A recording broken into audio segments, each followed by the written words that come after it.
Oricine a trecut vreodată pe drumul național care leagă Brașovul de Sighișoara, nu se poate să nu fie admirat semeața cetate Rupea, ce stă parcă de veche pe un colț de stâncă. Dacă până în 2010 era o ruină, acum 3 ani a fost readusă la viață prin restaurări ample făcute cu fonduri europene de către Primăria Rupea. Cetatea Rupea a avut un dublu rol, de apărare și administrativ.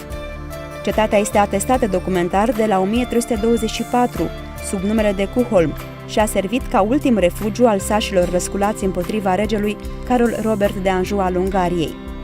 Cetatea Rupea are forma unei cochilii de melc. Cuprinde 3 curți construite între secolele al XIII-lea și al XVII-lea, extindere determinată de creșterea demografică. Astăzi, acest ansamblu arhitectural reabilitat în întregime reprezintă o atracție de seamă pentru turiștii din ce în ce mai numeroși și un loc special amenajat pentru evenimente culturale locale și internaționale. Vizitatorul trebuie să-și imagineze că acest drum de strajă se desfășura pe toată lungimea curtinei, adică a zidului de apărare. Există și cazuri când unele părți ale monumentelor istorice nu sunt reconstituite. Întrebarea poate veni natural, pe acestea de ce nu le refacem? Din acest punct de vedere, Carta de la Veneția, Carta Restaurării din 1964, spune că restaurarea ar trebui să se oprească acolo unde începe ipoteza.